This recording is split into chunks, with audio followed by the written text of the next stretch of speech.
მოგესალმებით ძვირფასო ტელემაყურებლებო, ჩვენ ვართ სტუდიაში გზა გასაყართან და ვაგრძელებთ გადაცემათა ციკლს ბიბლიური გზაჯვარედინები. ტრადიციულად სტუმრად ამ თემაზე სასაუბროთ, გვყავს მოწვეული თეოლოგი გიორგი გვასალია. მოგესალმებით გიორგი. დიდი მადლობა მობრძანებისთვის.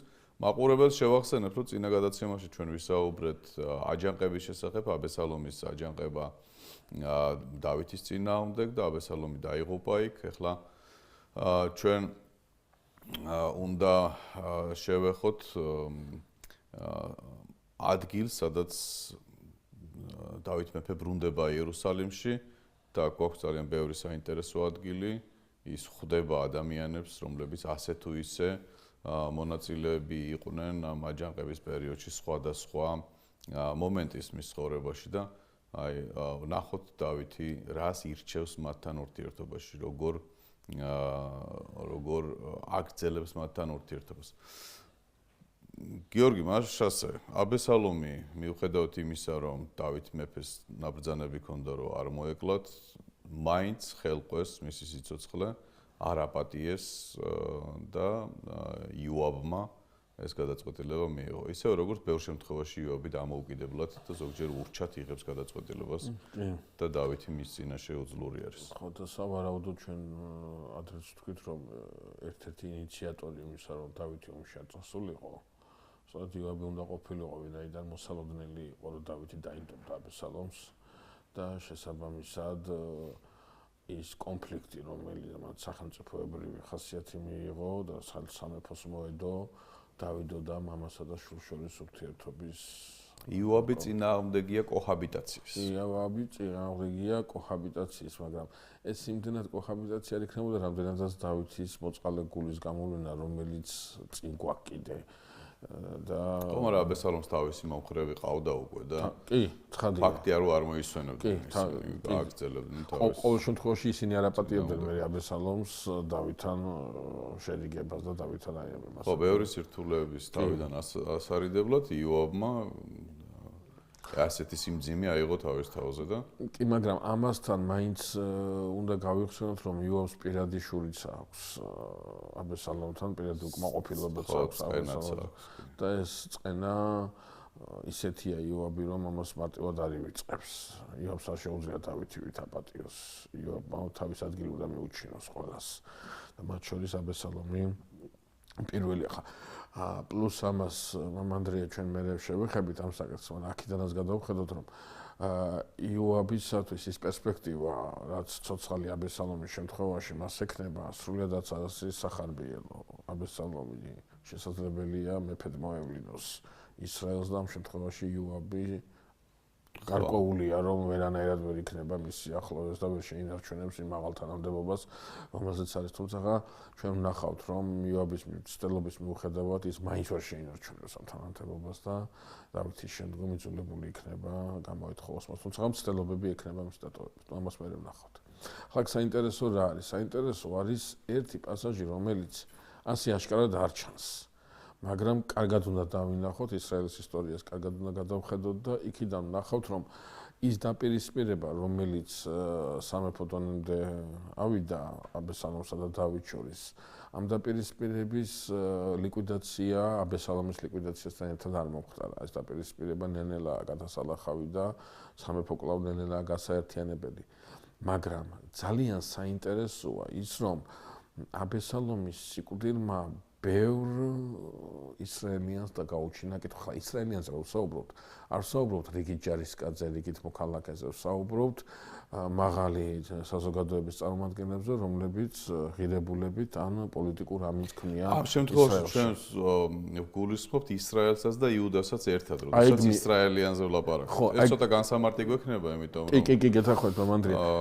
მსმენელისთვის და ვინც კითხულობს ამ თავებს, საკმაოდ ისე არის ორაზროვნად ზოგადად ნახმარი ეს სიტყვები. კი, გეთანხმებით, მამანდრია, იმიტომ რომ ეს არის, რა ქვია, ეს უნდა ვთქვა სწორედ ახლა, რომ როდესაც აბესალომის აჯანყება მოხდა, აბესალომის აჯანყებას ჰქონდა თავისი მიზანი.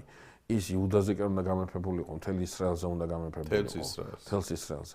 ზოგადად მსმენელმა რო იცოდეს, თავიდანვე ისრაელში ყოველ შემთხვევაში მონარქიული პერიოდიდან და განსაკუთრებით დავითის პერიოდიდან ისრაელში შეიმჩნევა ერთგვარი დამოკიდებულება ერთმანეთს შორის, რაც გულისხმობს იუდას განსაკუთრებულობის ხაზგასმას. იუდას ტომის განსაკუთრებულების ხაზგასმას. მოდი გავიხსენოთ. თავის დროზე ამ განსაკუთრებულობით სარგებლობდა ეფრემის ტომი. და ეფრემის ტომის უხუცესების, ახლა ეფრემის ტომი კიდევ ერთხელ მოსვენელობა კარგად გაიგოთ. ეფრემის ტომს ვამბობ, აქ არის გულისხმობა ეფრემის ტომის მოსახლეობა. აქ გულისხმობა ის ელიტარული ნაწილი, ახლა არ მინდოდა ეს სიტყვა ბოლომდე გამომეყენებინა, მაგრამ მოდი მაინც ვთქვათ, ბჭყალებში ჩავსვათ ეს სიტყვა, მაინც და მაინც არ მიყვარს ამ სიტყვის გამოყენება, რაღაცა ის დიდგვაროვანთა მმართველი გუნდი, რომელიც ამ ტომის შიგნითაა მოქცეული, ისი გულისხმება. და ეფრემის ტომი საჯულთა ეპოქაში საკმაოდ ისე არის, ყელყელაობს საკმაოდ ხაზგასმულად ამბობს, რომ ის არის პირველი ტომი და ჩვენ ამის შესახებ ვისაუბრეთ. რა мотиваცია ჰქონდათ მათ და რას ეფუძნებოდნენ, როცა ამ განცხადებას აკეთებდნენ და სხვათა შორის ისრაელს არ ჰქონდა კამათი, ანუ სხვა ტომებს უხუცესობას არ ჰქონდათ კამათი ეფრემის ტომის უხუცესობას. შემდგომ, როდესაც მეფე გამოჩნდა ბენიამინის ტომიდან, აი ეს უპირატესობის გრძნობა, უპირატესობის ნიში ეფრემის ტომიდან გადავიდა ბენიამინის ტომში, მაგრამ ბენიამინის ტომში გადავიდა იმდენად, რამდენადაც ბენიამინის ტომი არასდროს არ ამცხრობდა ეფრემის ტომის მნიშვნელობას. ასე ვთქვათ, ეფრემის ტომი შეეგუა ამ გადასვლას იმდენად, რამდენადაც ბენიამინის ტომიდან მათდამი განკუთვნილი პატივი დამცხრობილი არ იქნა. ჩვენ ახლა ამას ვამბობთ იმისათვის, რომ აყურებლისთვის გასაგები იყოს, როდესაც იუდა და ისრაელი ხო, ეს უნდა გავმიჯნოთ. ხო, ქიშბობას დაიწყებენ. დავით მეფე ვისეკუთვნის. კი, ეს უნდა გავმიჯნოთ და ამიტომ ამბობდა. ყოველთვის იყო ტომებს შორის რაღაცა. ყოველთვის იყო, მაგრამ აი, საქმეც ეს არის, ამანდრია. ეს ტომებს შორის ყოველთვის იყო, მაგრამ თქვა, აი ამ პირველობის იმით, რა ქვია, პრეტენზიით, თქვა ზაბულონის ტომი, მანასეს ტომი, ისაქარის ტომი, ასე აშკარად არასდროს არ გამოსულან. დანის ტომი იყო ერთი პერიოდის განმავლობაში, მაგრამ როდესაც ის ორად გაიყო და ნაწილი წავიდა ჩრდილოეთში და ნაწილი იმ წილხვდან მიწაზე დარჩა, რომელიც ის უნავესეს დროს მიიღო, იმანაც ეს პრეტენზიები, ასე ვთქვათ, არ გაიყოლა. აი ბენიამინის შემდგომ, საულის შემდგომ, როცა დავითი მოდის სამეფო ტახტზე, ეს პატივი ავტომატურად უნდა გადმოვიდეს, რა ქვია, იუდას ტომში. ანუ ეს თუ დავაკვირდებით, აი ამ პატივის მარშრუტი ემთხვევა კიდობნის მარშრუტს. კიდობანი ჯერ ეფრემის ტომშია, შემდგომ ბენიამინშია, შემდგომ ფილისტიმელებისგან და შემოდის მიყვება ამას. ანუ თითქოს ეს კიდობანი იმ როლს ასრულებს, რომელსაც ასრულებდა იერიქონის დაცემის წინ, როდესაც კიდობანია და კიდობრის უკან მიდის ჯარი. ეს კიდობანია წინამძღვარი, ღრუბლისვეტია წინამძღვარი. ამ კიდობნის გზაზე მიდის ის პატივი, რომელ პატივსაც ყურადღებას უნდა აქცევდეს ისრაელის უხუცესობა. ხა, როდესაც დავითი ადის ტახტზე, ბუნებრივია ეს პრეტენზია უჩნდება იუდას ტომსაც. მაგრამ იუდას ტომს უჩნდება არა მოულოდნელად. არამედ იუდა ამ პატივს ელოდება. იმიტომ რომ იაკობის წინასწარმეტყველების მიხედვით ხო ეს ყოველთვის არის გესმით და როდესაც ეფრემის ტომი და იუდას ტომი ბენიამინზე აღარ არის საუბარი. ბენიამინი ამ შემთხვევაში ბუნებრივი მოკავშირეა ეფრემის ტომის.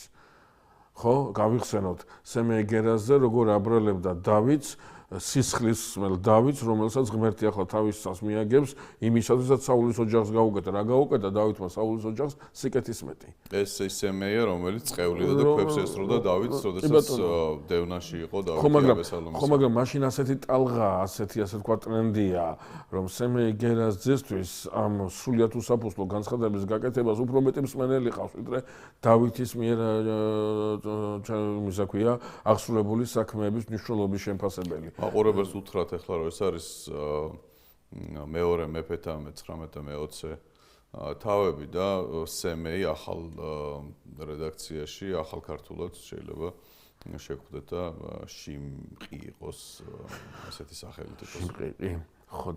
ხო, ანუ რისი თქმა მინდოდა რომ ახლა როდესაც დავითი არის ტახტზე და აბესალომი აჯანყდა და დავითი ასე ვთქვათ ტახტიდან ჩამოაგდეს პირობითად ისე ჩამოაგდეს ტახტიდან დევნილობაში მოაქციეს, ხო? იმისათვის რომ აბესალომმა მიზანს მიაღწიოს, იქ აშკარადად ჩანს, რომ აბესალომს მიემხრო არა მარტო იუდას უხუცესობა, არამედ მიემხრო დანარჩენი ისრაელის უხუცესობაც.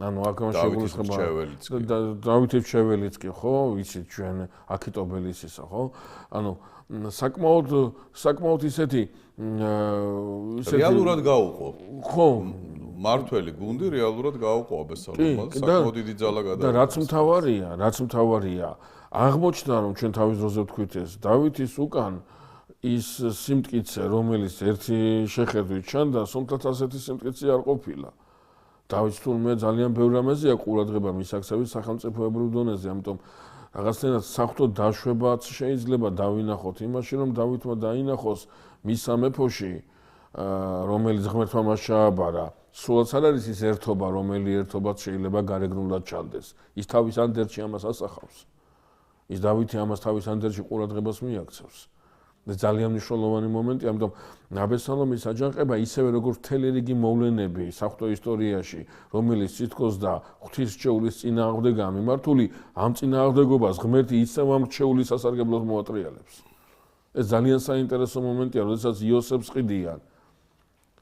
ყიდიან მაგრამ ღმერთი ამას ისრაელის სასიკეთოდ მოატრიალებს იაკობი იდევნება ისევ ისრაელის სასიკეთოდ მოტრიალდება ეს ყველაფერი ანუ ამას ღმერთი როცა უშვებს ამით ღმერთი ამბობს ასეთ რამეს რომ რაც არ უნდა თავის დროზე ვლაპარაკობდით ჩვენ ამასთან დაკავშირებით რაც არ უნდა შეეწინააღმდეგო იმ განგებას რომელი განგება ჩემია ის აუცილებლად მაინც იმ სასიკეთოდ დამთავრდება იმისათვის რომელიც ამ განგებულებას ემორჩილდება მოწინააღმდეგე მაინც იქნება ასე ვთქვათ დამარცხებული ამ შემთხვევაში ერთ რამეზე გავამახვილებ ყურადღებას როდესაც ადამიანი არის მართველ როლში და ბევრს აკეთებს შესაძლებელი არის რომ ხალხი რომლისთვისაც სიკეთეს აკეთებს ამას ვერ ხედავდეს დავითის შემთხვევაში პირდაპირ იყო რამდენი ნიშანი რომ ღვთისგანგებულებას ასრულებდა დავითი აღესრულათ ასნაირი სასწაული ხო და მის ხელში ადამიანებმა ქვეყანამ შვება იგრძნო ძალიან ბევრი რამ გადაიდგა ნაბიჯები რომ საღვთო გზას დაბრუნებოდა ერი და მიუხედავად ამისა ამდენი მტერი აღმოაჩნდა მას ანუ ეს ხალხი ყოველთვის მაგნიშნით არაფასებს რაღაცა პირადულია რაღაცა ბოროტი მოქმედებს შური აქვს რაღაცა ესეთი ნეგატივი უგროვდება მაინც ადამიანს უგროვდება და რაც ძალიან მიუხედავად ამისა მართლაც მაინც უნდა უყვარდეს ეს ხალხი მაინც უნდა ზრუნავდეს მასზე და მახსენდება იაკობი რომელსაც შვილება ისეთი რაღაცები დამართეს რომ ძნელი წარმოსადგენია მე იმათთან ერთად კიდევ ჩდომა და დაგეგმვა და რაღაცა მისიაზე ფიქრი ხო კი ასე აბსოლუტურად გეთანხმები მამანდრითან ყურადღებას ვაქცევთ იმას რომ ამ დროს ადამიანი არ ხელმძღვანელობს ობიექტური მსჯელობა მისთვის არა პრიორიტეტული უფრო პირადი ინტერესებიდან გამომდინარე მგონია რომ ამის გარეშე უკეთესი იქნება ხო ამის გარეშე უკეთესი იქნება და რაც თავარია თვითონ არის დარწმუნებული ამაში რომ ამის გარეშე უკეთესი იქნება თვითონ ზომავს ამას ასე და ახლა თუ განსხვავებული აზრი გაქვს მაშინ უბრალოდ ტერი ხარ ხო, სამწუხაროდ დღეს ძალიან ხშირად ხედავთ ამას. ხო, ეს არის პრობლემა სწორედ, როდესაც ერთობაზე გვაქვს საუბარი, ერთობის მიღმა უნდა იდგეს ამ ერთობისათვის აუცილებელი ღირებულებათა სისტემის ერთობა, გაზიარებული უნდა იყოს. რაღაცა ისეთი ღირებულება უნდა იყოს ჩემთვისაც და თქვენთვისაც ის ხელშეუხებელი უნდა იყოს. ასეთ შემთხვევაში ჩვენ შეგვიძლია საუბარი საერთოდ, მაგრამ როდესაც საერთო ღირებულებები არ აქვს, გაზიარებული ღირებულებები არ არსებობს, მაშინ ყველა თავისი გადასახედიდან მსჯელობს და მეორე მხარე მტრად მიაჩნია და არის რაღაცა საშინელი გაუგებრობა და საშინელი დაპირისპირება, რომელსაც ცუდის მეტი არაფერი მოაქვს, გამორიცხული აბსოლუტურად. ბაზა აქვს სხვადასხვა, მოდი ესე ვთქვა. ხო, ღირებულები. ეხლა დღეს რასაც უყურებთ ჩვენ, ხო?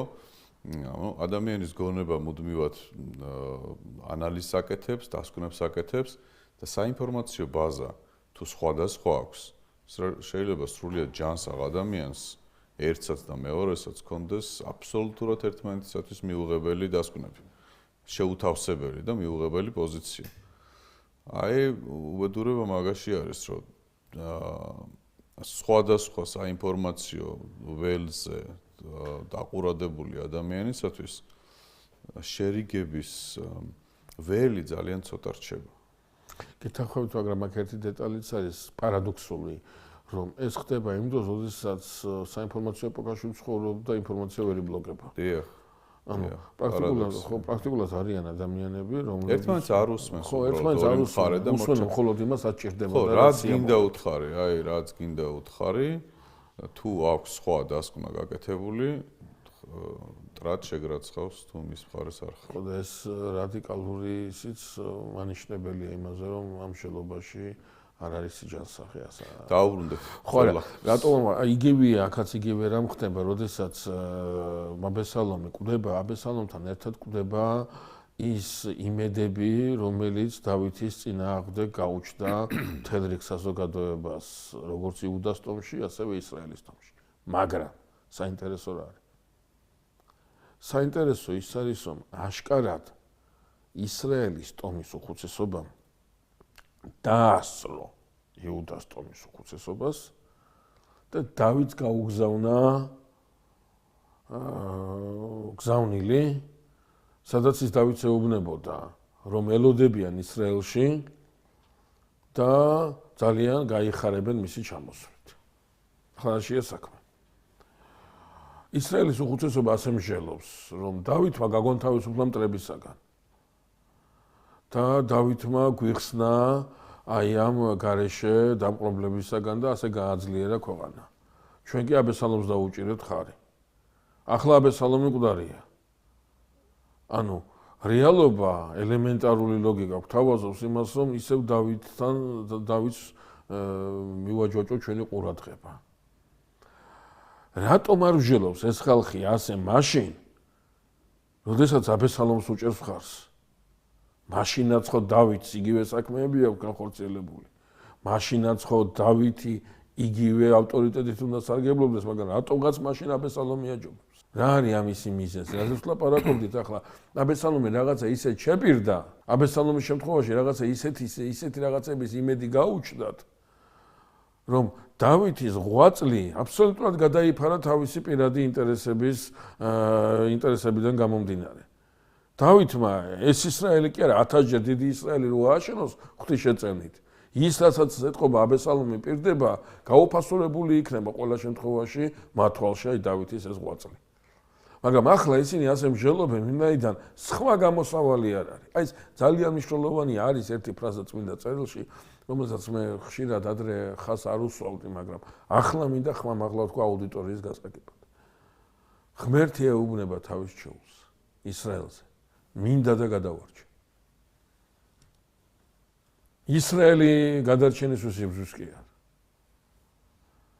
მე მინდა რომ გადავარჩინო და გავაკეთებ ამას. და გააკეთა კიდევაც. ეს ძალიან მნიშვნელოვანი მომენტია. როდესაც მორწმუნე საზოგადოება ირჩევს თავისი აზროვნების ლიდერად, თავისი აზროვნების წინამძღვრად, ის რომელიც დაუმარცხებელია, ის რომელიც ჭეშმარიტებაა. და იმის იმედი აქვს სწორედ. და იმას თუ უნდა გადაგარჩეს, იმიტომ კი არა შენ ხარ გადასარჩენი, არა იმას უნდა და იმიტომ, რატო უნდა ვერ გაიგებ, უყვარ ხარ, ეცოდები. უნდი ხარ.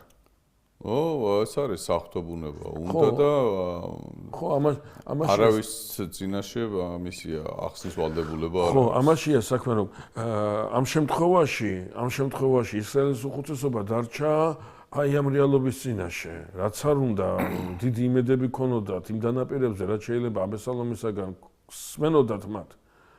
რეალობა არის, რომ დავითი შერჩათ ხელში. იუდასგან განსხვავებით ჩქარობენ, ვინაიდან შეიძლება ფიქრობენ, რომ იუდას ტომის უხუცესობას მაინც მეტი კომუნიკაცია, მეტი სიახლოვე აქვს დავითთან, როგორც იუდას ტომიდან გამოსულისაგან, ვიდრე მათ უფრო აქვთ ასაჩქარებელი, ასე ფიქრობენ ისინი. და დავითთან არის ძალიან საინტერესო გარემო შექმნილი. დავითი მიიღებს გზავნილს მთელი ისრაელისაგან და არ მიიღებს გზავნილს იუდას ტომისაგან. აი შეიცვალა ეს სიტუაცია. იუდას ტომში სავარაუდოდ იმაზე უფრო დაბნეულები არიან ვიდრე დანარჩენ ისრაელში. დავითთან, როდესაც ისრაელის უხუცესებისგან მივიდა ეს მოწვევა და იუდას უხუცესებისგან არ მივიდა ეს მოწვევა, ერთგვარ დაბნეულობას იწვევს. რა ხდება იუდას ტომში? და დავითი იქით ეხმიანება, რატო აყოვნებთო მეფის ჩამოყვანას? ხა მან ჩამოსაყვანი დავითი არ არის, მაგრამ ამ სიტყვაში იგულისხმება თქვენი პოზიციის დაფიქსირებას. არ გინდათ მეფე დაბრუნდეს. ხო. რას აპირებთ, რა გეგმა გაქვთ.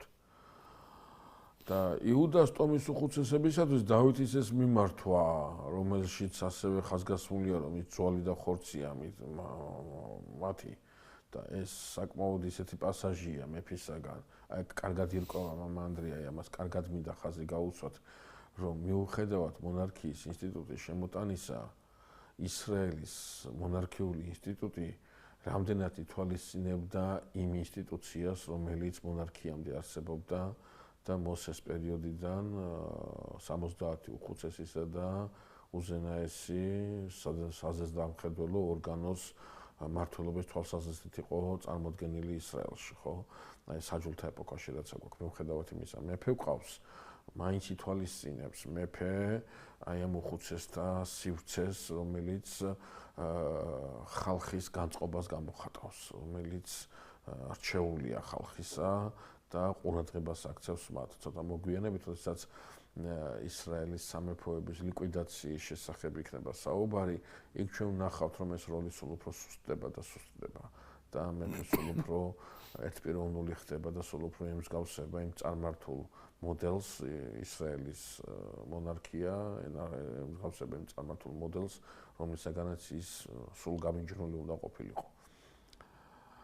იუდას ტომის უხუცესებისათვის დავითის ეს გზავნილი სრულიად მისაღებია და ისინიც ჩაერთვებიან დავითის დაბრუნების პროცესში და დავითი ტივით გადმოყავთ იორდანეზე, გაუგზავნიან ესე იგი დელეგაცია ჩავა მის გამოსაცილებლად, მიიღებენ პატივით, მიიღებენ დიდებით, მაგრამ ჩანს, რომ იუდას ტომის უხუცესობა უფრო აქტიურად მოქმედებს და დავითიც მათთამი მეტი ყურადღებით არის განწყობილი, ვინაიდან საკმაოდ დიდ პრობლემებს ხედავს თავის გარშემო და თავის გარშემო იგულისხმება სწორედ იუდას ტომი ამ შემთხვევაში. ანუ ისრაელში ვერ ხედავს იმდენ პრობლემას, ამდენ პრობლემასაც ხედავს თავის ტომში.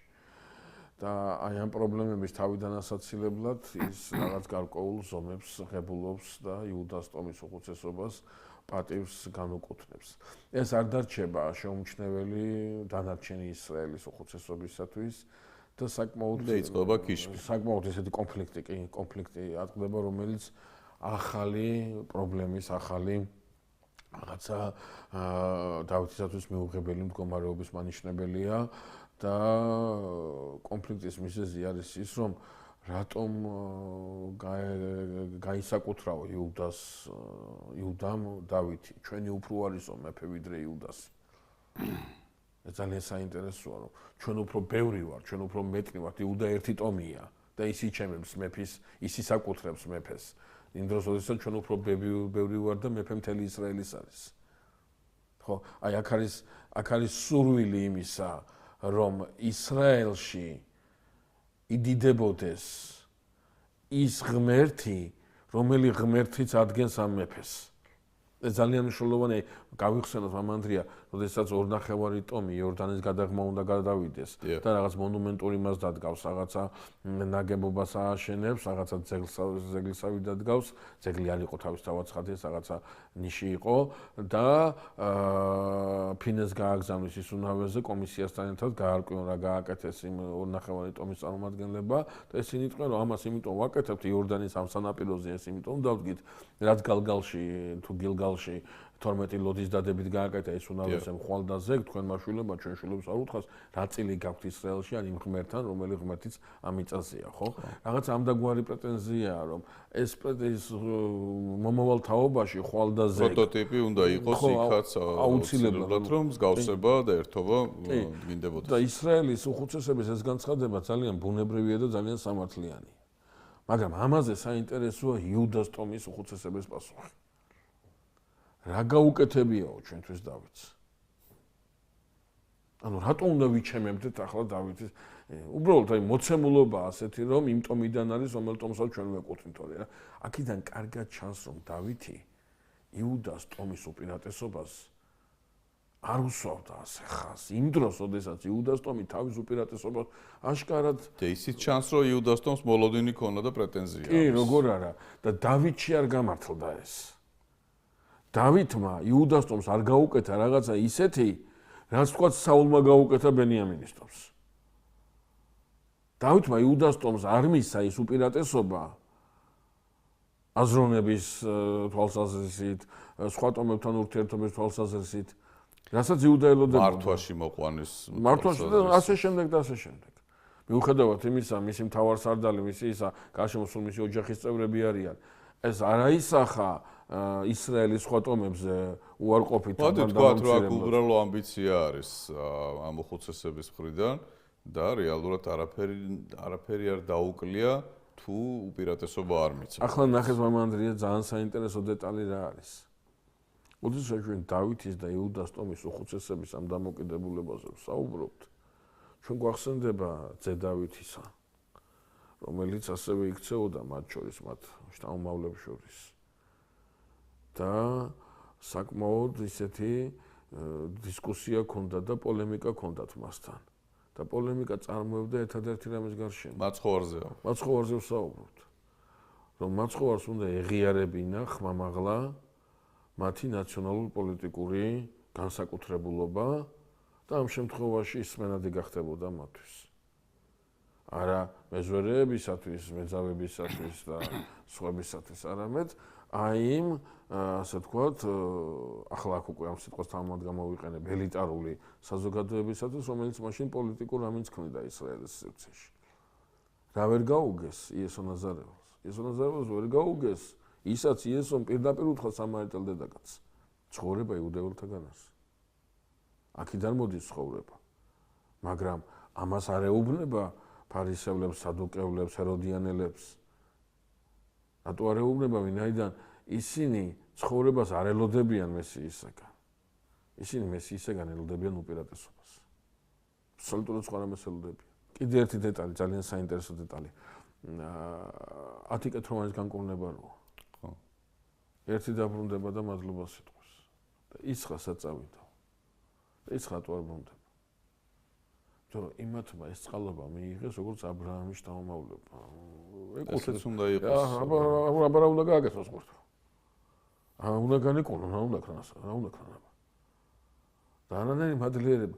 ამ ხალხშიც აი ამ იუდას ტომის უხუცესებში არ ჩანს რაღაცა მადლიერება იმ საოცრებისათვის, რომელიც ღმერთმა დავითის სახით მოავლინა ისრაელის ტახტზე. ნუ დავითი ხო, ნუ ენით გამოუთქმელი საოცრებაა მართლა, ხო? ასეთი ლიდერი უნდა დააფასო, ასეთი ლიდერისათვის მადლობა უნდა უთხრა ღმერთს. ხო? თავის სამშობლო უყვარს, თავის ხალხისთვის ზრუნავს, ქვეყანა ასე გააცლიან, მთელი რიგი დეტალებია, ხო? მაგრამ არის წრე, რომელსაც ამაზე უფრო სხვა რამე აინტერესებს. შეიძლება აქ ქვაზე არ დარჩეს, მაგრამ პატივი ექნებათ. ხო? აი ეს არის პრობლემა მაშინ. აქ და როდესაც ჩვენ ვსაუბრობთ, ხა ბევრი მაგალითის მოტანა შეიძლება უბრალოდ ძალიან შორს წავალთ.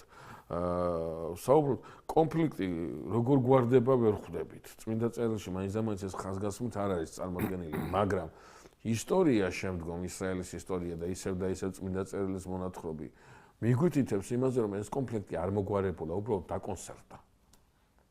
თორემ მოგვარებით არ მოგვარებულა. პირველივე შესაძლებლობის მომენტში ის ისევ იფეთქებს.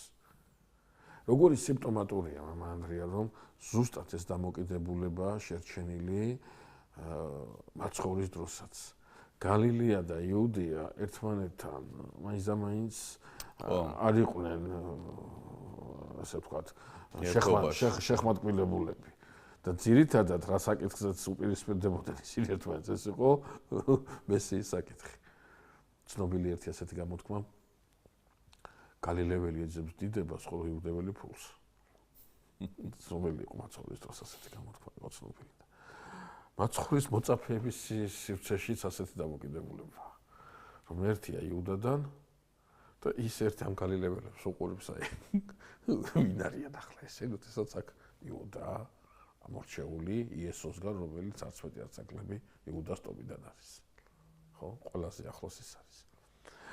მოდი გავაგრძელოთ ხრობა და მივუთითოთ ერთ ასეთ დეტალზე, რომ დავითის უკან დაბრუნებას კიდევ რაღაცა ამბები მოყვება. რამდენიმე პიროვნებასთან. რამდენი ხო ეს საინტერესოა ძალიან. რამდენიმე პიროვნებასთან შეხვედრაზეა საუბარი წმინდა წერილში. ეს არის აბესალომის მაგალითად მხედართმთავარი. ხო, ამაზეც უნდა გავუსვათ ხაზი მხედართმთავარი. კაი, დავიწყოთ მხედართმთავარი. რომელიც წინააღმდეგობაში იყო, რა თქმა უნდა, მეფეს ებრძოდა და შეუთვლის რომ ამასა. შეუთვლის რომ ესე იგი მიგიღებ და ჩაგაბარა. აი ეს არის ძალიან საინტერესო. მაგრამ აქ ეუბნება რომ იოაბის ადგილსაც მოქცევა. ამაშია საქმე. ეგ არის ძალიან საინტერესო. იუდას ტომის უხუცესებმა ხო არ მოიწერეს ეს წერილი დავითისადმი მას შემდეგ რაც ამასაც მიუვიდა დავითისაგან ამბავი მასთან დაკავშირებით რომ მე მტრობა კი არა მაქვს თქვენთან და ნიშნად იმისა რომ მტრობა არა მაქვს თქვენთან დაიფიცებს რომ იუაბის ადგილას შენი ჩემი მხედართმთავრის ადგილს მოგცემ შენ. მოგცემ შენ ჩემს წინააღმდეგ აჯანყებულთა მხედართმთავარს ვაძლევ ვაბარებ თელ სამხედრო რესურსს. და აი ახლა რამხელა გადაწყვეტილებაა ხო ეს? რამხელა რისკია ხო ეს? თან იოაბთან დამოკიდებულებაში. იოაბთან დამოკიდებულებას იფუჭებს. გვერდით იყენებს იმას, რომელიც მოსაკლავად უნდა გამოკიდებოდა მას. ხო. აბსოლუტურად გადააბიჯებს ყველა ტრადიციას და ყველა, ასე ვთქვათ, როგორ ვთქვა მე, რაღაცა პროტოკოლით გათვალისწინებულ ნაბიჯებს, რომელიც აჯანყების ჩამხშობ მეფეს ეკადრება. აბსოლუტურად გადააბიჯებს ყველაფერს. როდესაც თავისი მოწინააღმდეგეს მთავარ სამხედრო პირს ეუბნება რომ ჩემსაც ჩავწევ შენ დაგნიშნე. შენ დაგნიშნე. მე ვფიქრობ რომ სწორედ აი იმის შემდგომ ამასამ ძალიან ისე აქტიურად იმუშავა უხუცესთა იმაში, რომ დაერწმუნებინა რომ ჩამოსული დავითი არ არის მტერი დავითი იუდას უხუცესებისთვის. და ამის შემდგომ იუდას უხუცესები ხო, როგორც ერთი ადამიანი ისე გადმოიბირა ყველა. კი ბატონო, ასია. გეთანხმებით და შესაბამისად იუდა და ისრაელი მიიღებს დავითს. ახლა ერთი ამბავია, კიდე ძალიან. ნუ წინსწრებით შეგვიძლია თქვა, რომ ამასაც მე მოკლავს იოაბი. ნუ ახლა იოაბს არ გამორჩება. იოაბი მაგას არ აპატიებდა. არ გამორჩება ეს. ხო, ახლა ორი დეტალი შეხვედრისა, რომელიც დავითს გზაზე აქვს. პირველი ეს არის შეხვედრა სემე გერაზესთან, ბენიამინელთან, რომელიც წევლიდა დავითს და ქვებს ესროდა. ჩვენ მაშინ ვთქვით, რომ აქ წევლიდა და ქვებს ესროდა სიმბოლურად არის დასანახეთ, რომ ახლა ერთი კაცი მიდის და ქვებს ესროს დავითს, ასეთ რამე არ არსებობს. ახლა 1000 კაცით არის ჩამოსული ეს. ჩვენ ვთქვით მაშინ, რომ არის საკმაოდ დიდგვაროვანი, საკმაოდ გავლენიანი და ეს ქვების სროლა საულ მეფის ოჯახის წევრი. ხო, საულ მეფის და ეს ქვების სროლა ბენიამინის ტომის დამოკიდებულების გამო ხატვა და ასე უნდა გავიგოთ ეს მინდა წერილში, ასე უნდა გავიაზროთ. ახლა მნიშვნელოვანი რა არის, რომ სემე გერაზე როდესაც მოდის მეფესთან, მოდის იმამინდის გათვალისწინებით, რაც ისრაელის უხუცესობაში არის, ისრაელის უხუცესობა დავითს ეპატიჟება და ბენიამინის ტომი ამ შემთხვევაში აშკარად განკერძოებულია, აშკარად ცალკეთას. და ეს სემე გერაზე დავითს ეუბნება, რომ პირველი მოვედიო მე იოსების სახლს შორის, იოსების სახლში. ხო, რა შორში იოსების. იოსების სახლი არის ეფრემის ტომი და მანასეს ტომი. ეს ბენიამინის ტომიდან მოდის. აშკარად აი ეფრემის ტომზე არის აქცენტი, მანასეს ტომზე ნაკლებად, ეფრემის ტომზეა აქცენტი, რომ ეფრემის ტომის უხუცესობასაც კი დაასწრო მან, წინ წასულიყო და ბენიამინის ტომის ერთგულება და სინანული გამოეხატა დავითის წინაშე. დავითის წინაშე ის აღიარებს, რომ და დავითი პატიობს და შეფიცავ. ხომ სანამ დავითი აპატიებს, აქ გვერდით იოაბი და აბიშაი უდგანან. ხო, აბიშაი იოაბის ძმა არის, რო შევახსენოთ. კი, იოაბის ძმა არის და აბიშაი გაიწევა. ეს ის არ არის, რომ წევრიდა, ახლა ამას განარ უნდა მოკვდეს. ხა, ამას გააგდები, იქ კიდე არ გააგდებინა თავი, იმიტომ რომ სხვა ახლა ნუ დავითი ისე ზეობის ახლა ვინ დაუშლის ამას და დავითი გადახედავს. საოცარი სიტყვაა დავითის აქ. ცერუიას ძენო, ანუ იოაბს და აბიშაის ეუბნება. კრიჭაში ატომით გახართო. რა გინდა თუ? ანუ მეფე ვარ თუ არ ვარ მეფე? ანუ ახლა ეს სიკვდილის ღირსი არის თუ არა, ჩემი გადასაწყვეტია ეს და შენ რატო ითვისებ ამებას? ანუ ძალიან მაღლა დგას დავითი ახლა ამ დროს ეს რაღაცა თითქოს პირადული არწივი რო დახურებს რაღაცა ველს და იქ ვიღაცები ერთმანეთში ქიშპობენ და მეფი არა ვარ, როდესაც ამბობს, ესაც იგრძნობა, რომ მეფისთვის ეს რაღაცა ქიშპობები ისეთი რამეა, მაშინ არ უნდა ჩაყვეს და ზევიდან უყურებს ამ ყველაფერს და მინდა ესე გადაწყვეტა და მორჩა. ესაც აი საფრთხო განგებულების. კი, აბსოლუტურად ეთანხმებ. ამას სილაღეს და სიდიადეს გვახსენებს. უნდა და მორჩა. ამ დროს აბიშაი შესაძლებელია ძალიან გულწრფელიც იყოს აქ. აი იოაბი არ ჩანს სიმპტომატური ესეც. აბიშაი შეიძლება ძალიან გულწრფელი იყოს, მაგრამ დავითისათვის აბიშაის გულწრფელობა დადის დავითის წინაშე საქციელის მოწონებამდე, რომ აი დავითს მოაწონოს თავი. და დავითი აქ იმაზე კი არ ზრუნავს, რომ ვინ მოეწონება მას. დავითი იერუსალიმშია ჩასასვლელი. და დავითს ის მეფობაა გასაგრძელებელი, რომელიც ცხოვრებაში არ უძებნია და არასდროს ამაზე არ უფიქრია და ღმერთმა მისცა. ის მსახურება აქვს გასაგრძელებელი და ახლა აბიშაის ეს რაღაცა გამოხტომა მისთვის არაფრის მოჩვენებელი არ არის და დაიფიცებს, რომ არ მოკვდებიო შენ. აპატიებს და ახლა იქ ალბათ სემეი გერაზეს და იმ 1000 კაცის ფართოდ გახელილი თვალები და ის რაღაცა საოცარი გარემო, რომელიც შეიქმნა უცებ დავითის ამ პატიების გამო. მაგრამ ამის მე ერთი ძალიან საინტერესო ამბავი წერია კიდე წმინდა წერილში. დავითი ხედავს მოდის ვიღაცა კოჭლი, დაუბანელი, ბინძური, მოულელი, ვიღაცა სუნადილებული კაცი, რომელსაც ვერ შეეხები კი არა, იქ გახედვას კი დაგეზარება იმისკენ. და დააკვირდა დავითი და თავისი მეგობრის შვილს, იონათანის შვილს, მეფიბოშეთს ხედავს. და ეუბნება გაკვირვებული, რატო არ წარმომყვევიო მეფიბოშე? მოდი ჩვენ მსვენელებს შევახსენოთ. ესე იგი ჩვენ ვისაუბრეთ ახლა ყამასაზე, ვისაუბროთ ახლა შიმყიზე, იგივე სემეიზე და ახლა ვამბობთ მეფიბოშეთს. მეფიბოშეთს ვსაუბრობ. ის ადამიანები არიან, რომელსაც განსაკუთრებული რაღაც როლი აქვს თუ ადგილი თუ ქცევა აი ამ ისტორიაში. აბესალომის აჯანყება და მეფისადმი დამოკიდებულებაში.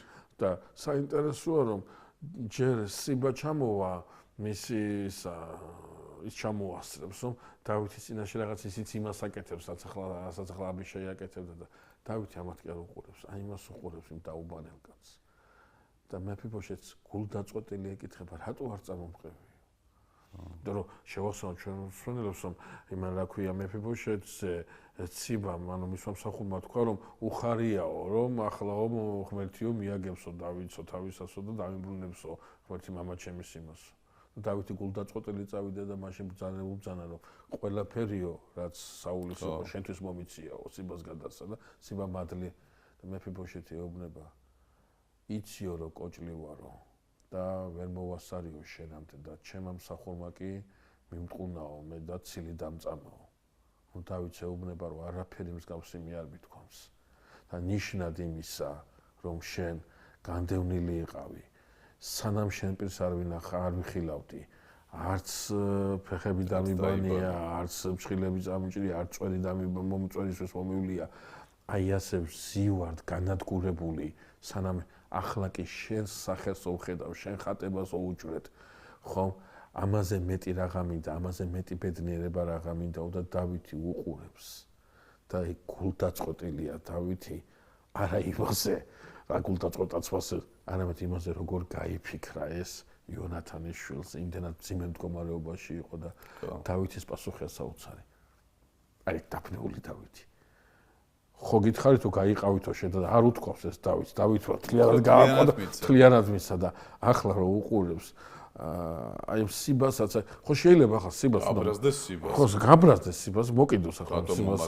ხო რატო მომოტყო და ის მართლა სიკვდილის ღირსია ახლა სიბა არის ახლა სიკვდილის მაგრამ დავითს გადაწყვეტილი აქვს რომ არავის არ მიუსხოს ხო აი ეგ არის ძალიან საინტერესო ფაქტია რომ სიბა იქნება ეს თუ ყიმში იქნება თუ ის იქნება რა ქვიან სხვა კიდევ ვინმე არავის არ მიუსყოს არაფერს ხო და ეს არის ძალიან საინტერესო დავითი იერუსალიმში ბრუნდება როგორც მშვიდობის მომტანი და არა როგორც პასუხის მომთხოვნი ესეც არის წინასახე იმისა, რომ მაცხოვარი იერუსალიმში მიდიოდა არა ცოდვების მოსაკითხავად, არამედ მშვიდობის მისაცემად. ეს აი გავუსვათ ხაზი, რომ როდესაც ჩვენ ლაპარაკობთ გზაჯვარედინებზე, დავითის გზაჯვარედინი და გადასაწყვეტი, სწორედ ეს არის, რომ მოდის არა შურისაძიებლად იმ ხალხს პირადი ინტერესების მოსაკლავად დაასდევდა, ხო? ვინც უღალატა, ვინც მოატყუა, ყველას ყველაფერს პატიობს. ყველაფერს პატიობს და ყველასთან მოაქვს მშვიდობა. ეს არის დავითის გზა უკანონო იერუსალიმამდე. დიდი მადლობა გიორგი, ჩვენი გადაცემის დრო იწურება, ჩვენ ბევრი საინტერესო დაგვჭა კიდევ სასაუბრო ამ ეპიზოდთან დაკავშირებით. შემდეგ გადაცემაში იმედია შევძლებთ ამაზე საუბარს, დაუბრუნდებით კვლავ. მადლობას მოგახსენებთ ამ გადაცემის საწყობისთვის, მაყურებელს დავამშვიდობები. შეგახსენებთ, რომ ეს ამბავი, რასაც ჩვენ დღეს შევეხეთ ძველი აღთქმიდან იკითხება მეფეთა წიგნი, მეორე მეფეთა წიგნიდან 19 და მე-20 თავში. ამით დაგემშვიდობებით, კარგად ბრძანდებოდეთ მომავალ შეხვედრამდე.